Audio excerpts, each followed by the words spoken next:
Hi everyone, my name is Bogdan and welcome to Acura Addicted channel, helping you to navigate in the world of automotive repairs, maintenance and reviews.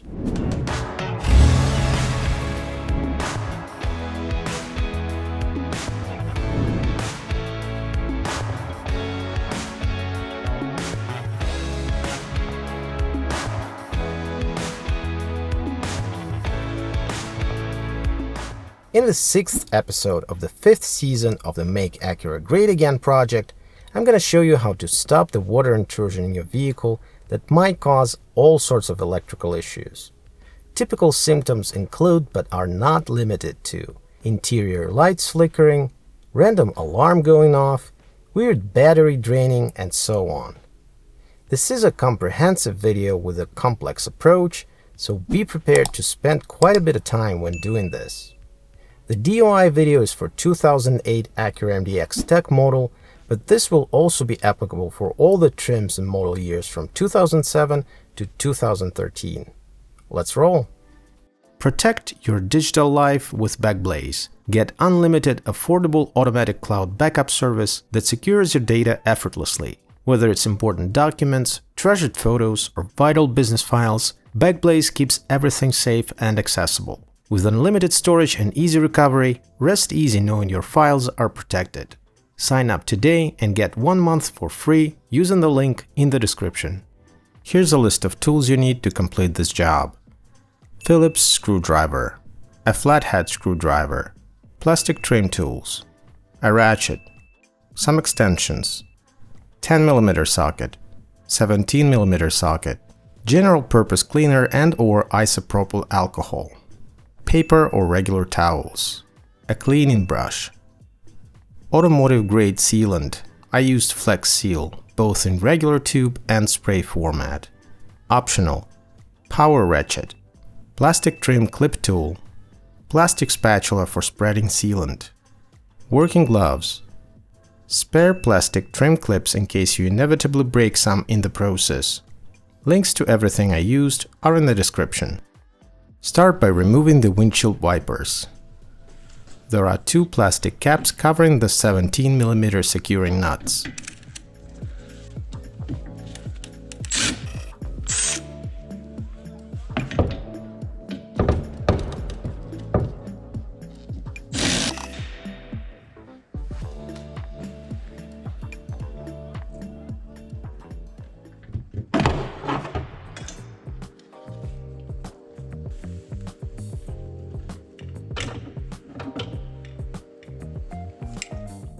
Next, remove the 3 small plastic trim clips securing the cowl, 1 in the middle and 1 on each side.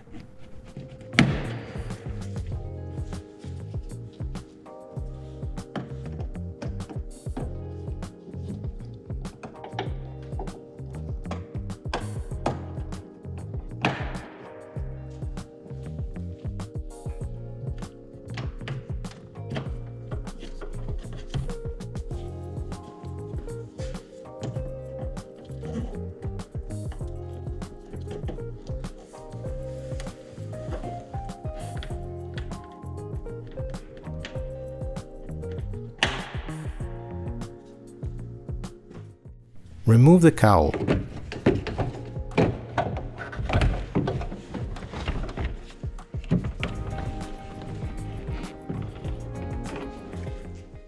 Disconnect the windshield wiper mechanism power connector.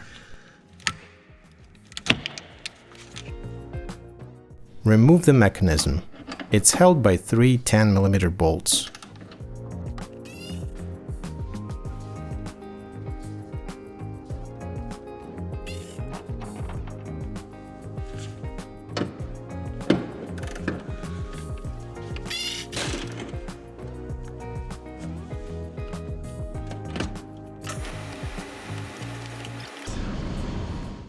Using a flathead screwdriver or a clip tool, remove the clips securing the front plastic trim cover as well as 1 clip on each side securing the headlights to the fenders.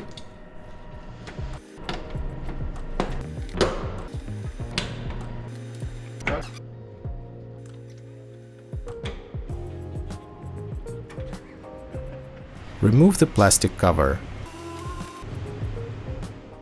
Remove the 2 clips and 2 10mm bolts securing the front bumper grille to the frame.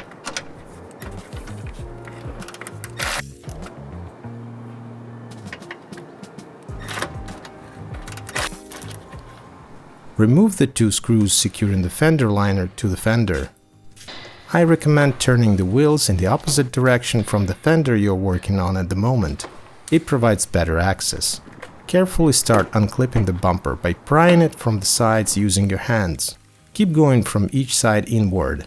Once all of the clips are undone, the bumper is held by the lower trim and sits resting on the front reinforcement bar.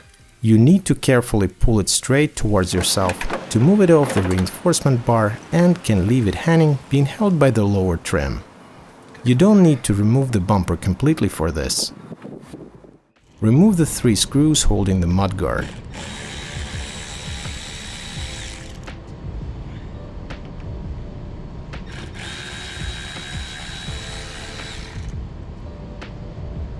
There is one more screw deep in the wheel well I've removed off camera. Here's the schematics. Remove clips holding the fender liner to the frame and the fender.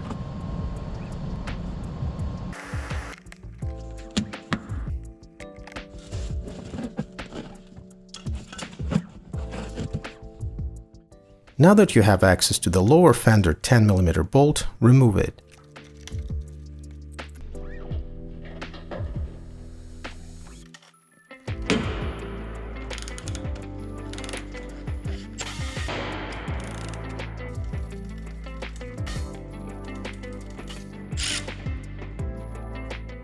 Remove the upper 10mm fender bolt holding it to the frame.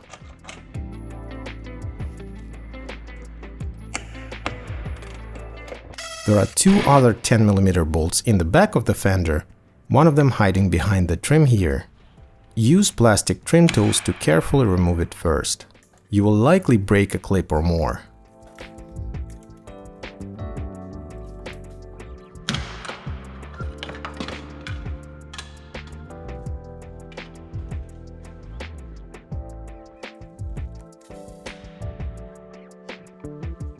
Another bolt is hidden in the door jamb here.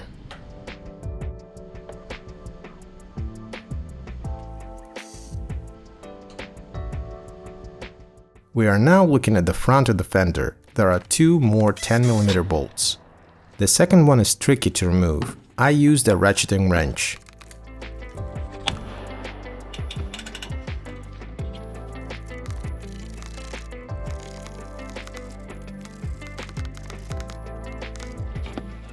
But I suggest removing the plastic bumper spacer first. Here's how.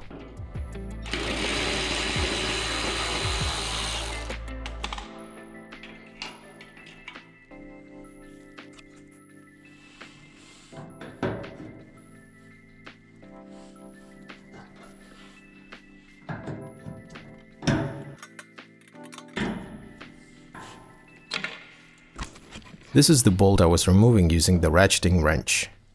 Remove another 10mm bolt securing the fender to the front of the frame.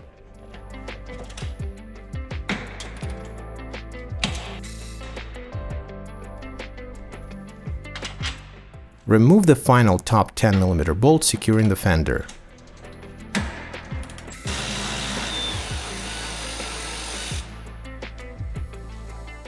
Carefully remove the fender. Using a general-purpose cleaner or isopropyl alcohol and paper or regular towels, clean the area around seams where you see old sealer. It would be also a good idea to remove the old sealer if possible, but I opted out of it to save time. Apply automotive-grade sealant around the seams.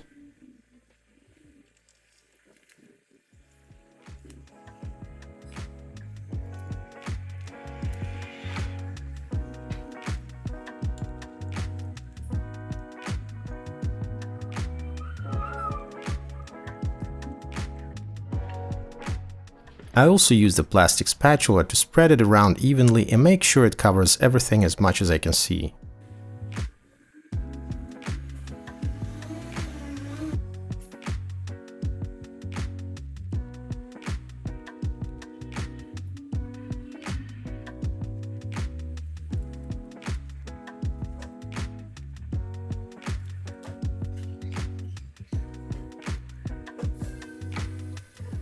I then use the spraying sealant on top to add an additional layer and close up potential gaps from the tube sealant. Repeat for the other side. Second area where water gets in is under the windshield wiper cowl in the fender area on both sides. It's difficult to access this area, so I'm using a tool with a towel and general purpose cleaner first. I will now use my trusty plastic spatula to smear the sealant over the area as much as I can. Mind you, I cannot really look at what I'm doing at the same time, so doing this kind of blindly. Make sure this area is covered well.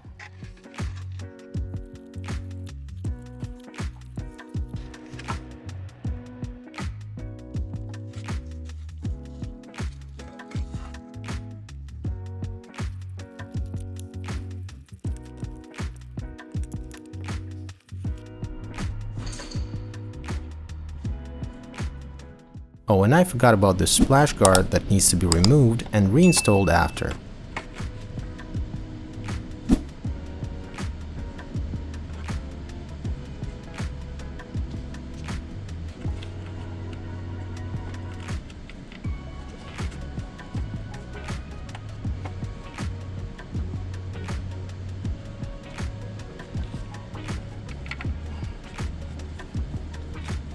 Repeat for the other side.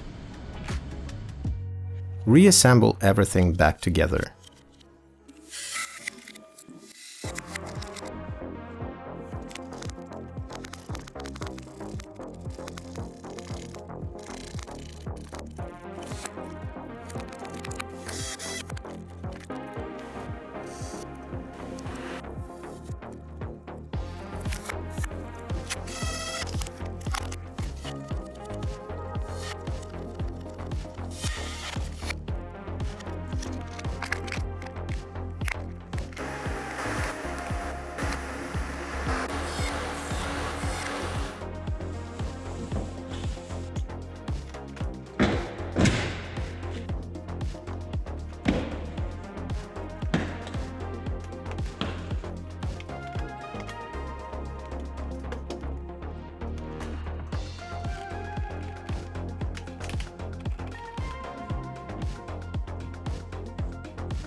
Third area that is prone to leaking is the roof channels under the roof trim, or roof railings and trim if you have them.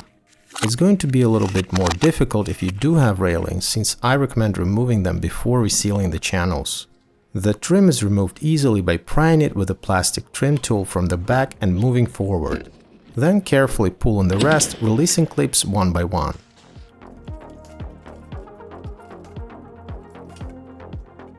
Set the partially removed molding aside using a towel to prevent scratching.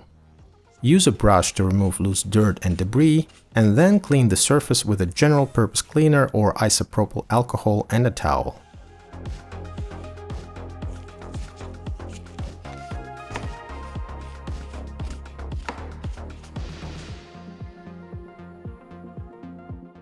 Be especially thorough around protruding bolts, pins, and in the areas where visible cracking and holes are observed.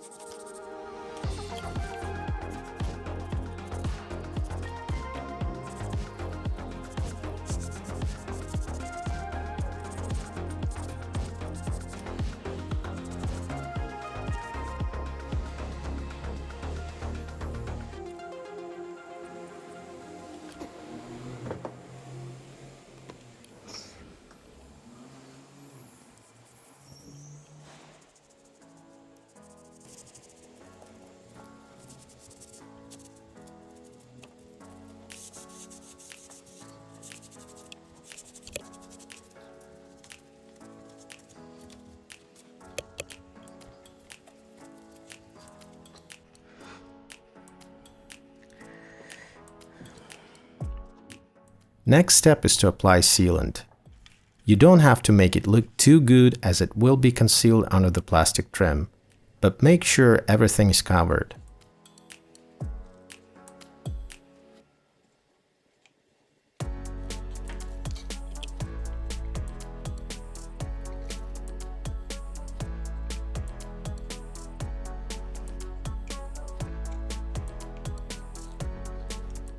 I will use my finger to spread the sealant into the flat surface. It will be easier for you as you won't have to hold the camera with one hand. I also recommend checking the state of both of your front driver's footwell and your rear fuse boxes for signs of corrosion and clean, replace if necessary. I cleaned my rear fuse box, it had some corrosion, but the front one was fine. Another thing if you had a water leak is dry the carpet where applicable. This is especially important for model years from 2007 to 2009, where the navigation DVD drive is located under the driver's seat, and in case the carpet is moist all the time, it will eventually corrode the DVD drive and break it.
The seam between these panels at the back at the liftgate is the most common place where water gets in.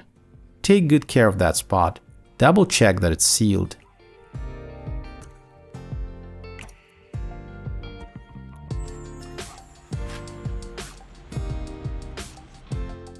Reinstall the trim and clip it into place.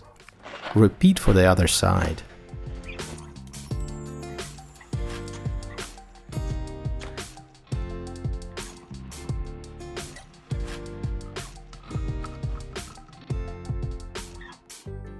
And that's it.